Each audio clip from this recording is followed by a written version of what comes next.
안녕하세요. 감성마녀예요. 그동안 잘 지내셨어요? 네. 오늘은요, 책을 같이 한번 나눠보려고 가지고 왔습니다. 부자의 운이에요.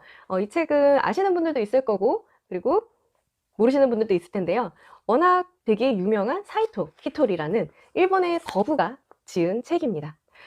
이 사람이 직접 지은 책은 많지 않아요. 이 사람들의 제자들이 일본 최고의 거부는 어떤 생각을 하는지 뭐 이런 책들을 낸 것들도 있는데 이 사람이 직접 지은 책은 한 5권 정도밖에 되지 않습니다. 그중에서 부자의 운은요. 운이 들어오는 입구를 넓히는 방법이라고 이 사람이 직접 쓰신 책이에요. 아니 이분은요. 일본에서 화장품 일본 한방연구소의 창업자인데요. 이분의 학벌은 중졸입니다. 너무 충격적이죠. 어떻게 이렇게 거부가 되었는가. 그리고 여러 해 동안 일본에서 납세일 1위를 계속해서 지키고 있어요.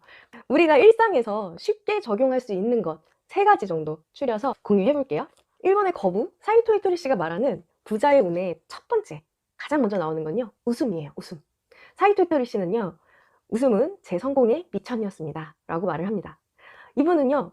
그냥 웃음, 단순한 웃음이 아니라 정말 즐겁게 일하는 걸 추구하시는 분이에요. 어떻게 보면 사업하고 장사하시는 분이잖아요. 그런데 저는 팔리느냐, 팔리지 않느냐 이전에 웃을 수 있느냐, 웃을 수 없느냐를 중요시합니다. 저는 스스로에게 무엇 때문에 이 세상에 태어났을까? 라는 질문을 던진 뒤 이렇게 결론을 내렸습니다. 인생은 신나게 놀다 가는 것이다. 저는 즐겁게 놀기 위해 이 세상에 왔다고 생각합니다. 따라서 저에게 있어서 일은 곧 놀이고 삶도 곧 놀이고 기왕에 노는 거라면 즐겁고 신나게 놀아야겠죠. 그래서 저는 항상 어떻게 해야 즐겁고 신나게 할 수 있을까를 생각합니다. 사업을 시작하고 매출이 올라가고 나라에 내는 세금이 늘기 시작했을 때 저는 일본에서 세금을 가장 많이 내는 게임을 한번 해보자고 생각했습니다. 이 게임을 하는 데 있어서 다음과 같은 룰을 정했어요. 주식과 부동산에 절대 손대지 말 것. 왜냐고요? 그쪽이 더 스릴 있으니까요. 단지 사업으로만 소득을 벌어서 승부를 내자는 건 정말 불리한 조건입니다. 하지만 축구도 발로만 공을 찰 수 있으니까 재밌는 겁니다. 그런 조건 하에 가슴을 죄며 즐길 수 있는 거죠. 그렇기 때문에 저는 이 재밌는 게임을 시작했습니다. 이분이 생각하는 인생은요. 신나고 재밌게 놀다 가는 거예요. 우리 어떻게 하면 즐겁고 신나게 할 수 있을까? 이거를 일하면서 생각해 보신 적 있으실까요? 저는 이 부분을 읽으면서 우리도 매일 아침 출근하면서 이 생각을 하면 조금 더 기분 좋게 일할 수 있겠다. 이 생각이 들었어요. 그렇게 일을 하면 당연히 소득이 따라오고 당연히 내가 소속되어 있는 직장이라면 직장의 오너가 더 좋게 봐줄 수 있을 것이고 내가 만약에 사장이라면 더 신나게 일을 하고 내 고객을 즐겁게 하고 고객들이 또 더 긍정적인 피드백을 주겠구나 이런 생각이 들었습니다. 첫 번째, 사이토 히토리의 부자의 운. 어떻게 해야 신나고 즐겁게 일할 수 있을까? 오늘 이걸 되뇌이시면서 한번 출근해 보셨으면 좋겠어요. 그 다음 1-1 웃음의 파트에 있는 건데요. 전 이거를 듣고 모든 관계에서 이건 정말 적용하고 살아야 된다 라는 생각이 들었습니다. 어느 쪽이 옳은가 보다 어느 쪽이 즐거운가를 따지세요. 자, 사이토 히토리가 친구와 함께 사우나를 갔습니다. 마사지를 받는데 마사지사가 친구의 얼굴을 보고 할리우드 스타를 닮았어요 라고 하는 거예요. 친구는 지금까지 그런 말을 들어본 적이 없었기 때문에 굉장히 기뻐했습니다. 그런데 이 마사지사가 정작 배우의 이름을 떠올리지 못하는 거예요. 그러다 한참 뒤에 목에 나사 박힌 사람 있잖아요. 이름이 뭐였더라? 결국 프랑켄슈타인이었습니다. 제 친구는 그냥 웃어 넘겼지만 실망한 영역이 가득했습니다. 만약에 그 마사지사가 거짓말을 해도 상관없으니까 브래드 피트 닮았어요 라고 말을 했다면 아니면 지금 잘 안 떠오르네요 라고 그냥 마무리를 했었다면 그걸로도 충분했을 겁니다. 그래서 사이토 히토리 씨는요. 어느 쪽이 옳은지 따질 것이 아니라 어느 쪽이 모두가 즐거울 것인가 그것을 기준으로 삼고 행동한다고 합니다. 그러면 그 자리에 있는 모든 사람들이 즐거워질 수 있습니다. 모든 사람들이 다 즐거워지면 사람들이 나한테 호감을 가질 수도 있고요. 그리고 나한테 호감을 갖기 시작하면요. 뭔가 어려운 일이 있을 때 잘 풀리는 데 또 도움이 될 수도 있고요. 아무래도 이 사이토 히토리 씨는요. 사람에게 호감을 사는 방법을 잘 알고 있었던 사람이 아닐까 싶어요. 우리도 주변에 보면 뭐 술 한잔 하거나 아니면 맨정신에도 친구들하고 막 이제 얘기할 때 옳은 소리 잘하는 친구 있잖아요. 그런 친구들이 꼭 그렇게 말을 하죠. 난 거짓말은 안 해. 내가 하는 말은 다 진심이야. 나는 솔직한 사람이니까. 나는 말을 안 했으면 안 했지 틀린 말을 하지 않아. 이렇게 막 올곧게 사시는 분들 있잖아요. 그런데 이런 친구보다는 그냥 분위기 맞춰서 에이 그래 좋은 게 좋은 거야 막 이렇게 해주는 친구가 때로는 더 편하고 즐겁고 하지 않나요?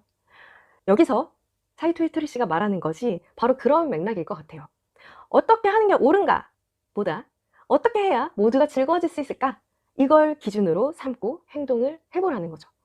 보통 다툼은 가까운 사이에서 일어나잖아요.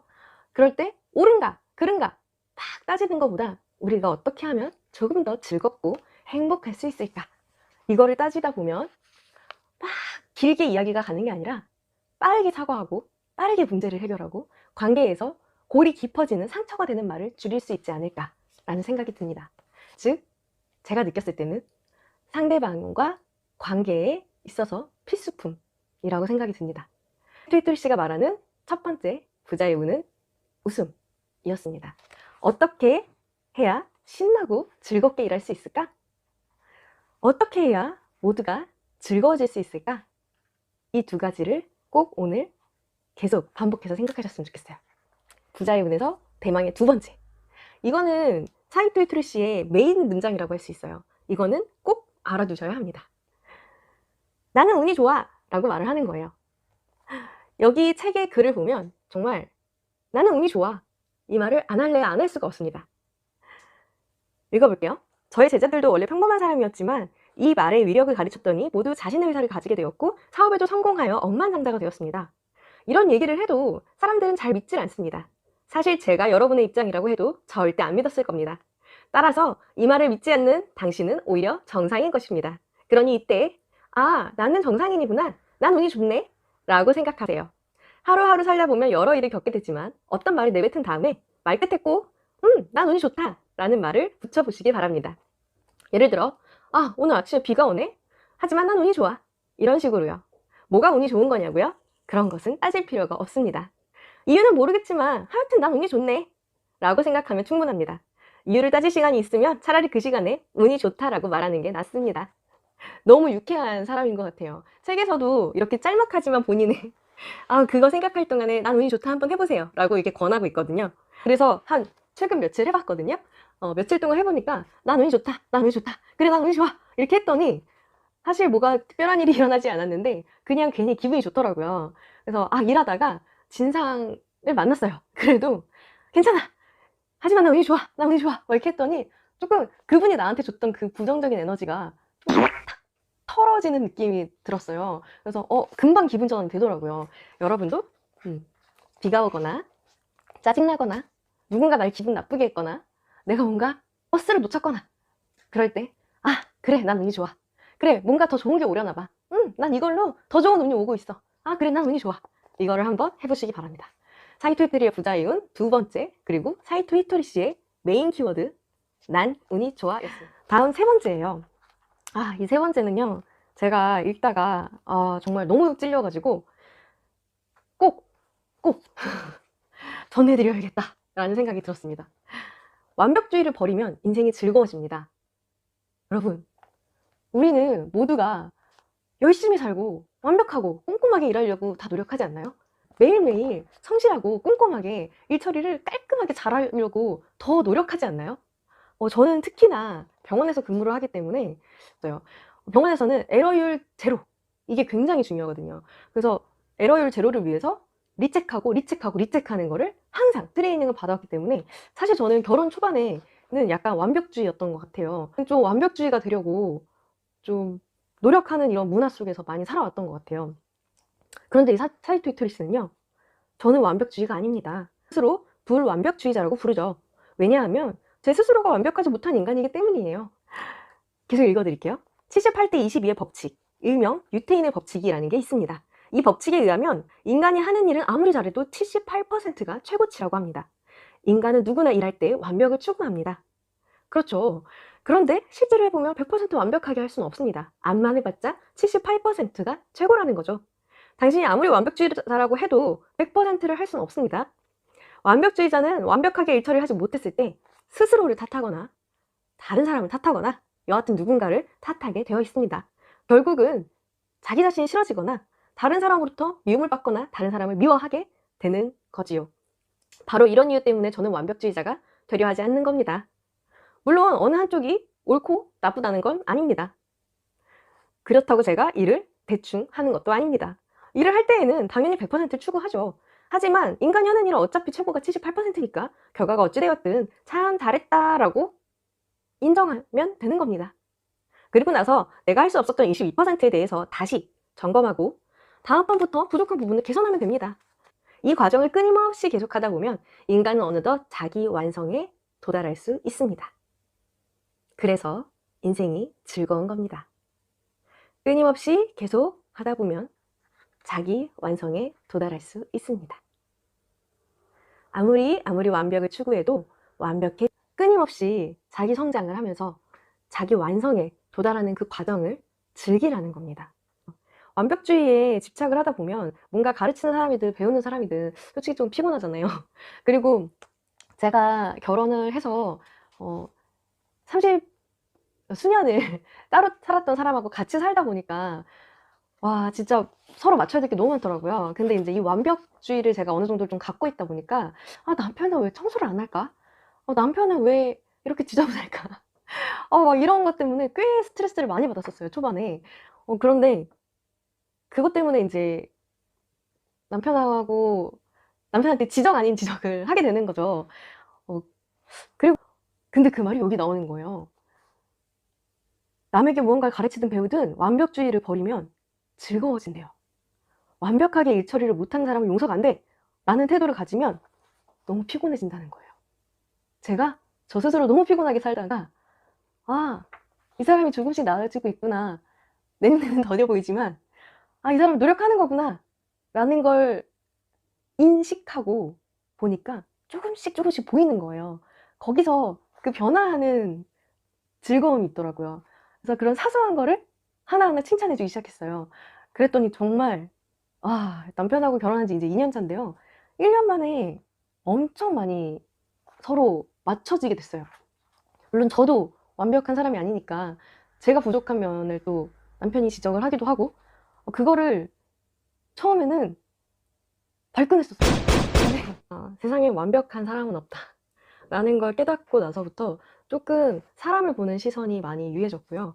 저 자신한테도 많이 관대해져서 스스로도 약간 작은 이런 행복들을 좀 찾게 됐어요. 스스로한테 작은 것도 칭찬할 수 있게 됐고요. 이게 굉장히 좋았던 세 번째 구절입니다. 그리고 마지막에 이거는 직장 생활을 할 때나 가정에서 가족들과 함께 지낼 때나 혹은 남편이나 남자친구, 여자친구, 커플끼리도 굉장히 필요한 말인 것 같아요.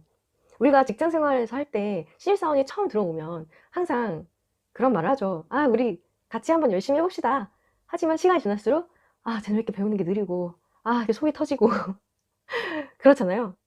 그런데 이 마음을 갖는 거예요. 그래, 나도 완벽하지 않으니까 신입사원이 완벽하기는 더욱더 어렵지. 완벽하지 않은 사람끼리 만났으니까 우리 서로 관계를 위해서 많이 노력하자. 이런 이야기를 서로 나누면 더 좋을 것 같아요. 서로 이런 말을 하면 어떨까요? 우리 같이 한번 잘 살아봅시다. 그리고 직장에서는 우리 같이 열심히 한번 해봅시다. 오늘도 이렇게 사고 쳐서 이거 하나 배웠네. 우리 내일도 같이 열심히 한번 해봅시다. 어떨까요? 이렇게 말해보는 이렇게 총 3가지 사이토이토리 씨의 부자의 운 한번 같이 살펴봤습니다. 첫 번째는 웃음이에요. 어떻게 하면 신나고 즐겁게 일할 수 있을까? 그리고 무엇이 옳은가 보다 어떻게 하면 모두가 즐거워질까? 이 기준으로 어떻게 하면 상대와 내가 둘 다 즐거울 수 있을까? 이 기준으로 행동하는 것이죠. 두 번째는요. 나는 운이 좋다. 하기 싫어 라고 할 때 나는 운이 좋다. 한 번만 해보세요. 세 번째는요. 완벽주의를 버리면 인생이 즐거워집니다. 사람은 누구나 열심히 해도 78%라는 거 꼭 기억해 주세요. 네, 오늘 여기까지 해서 사이토이토리 씨의 부자의 운에서 함께 나누고 싶었던 3가지 같이 나눠보았습니다. 여러분의 삶의 질이 조금이라도 개선되는데 도움이 되셨기를 바라고요. 삶이 조금 더 즐거워지시는데 도움이 되셨기를 바랍니다. 다음에 또 좋은 내용 같이 공유할게요. 감사합니다.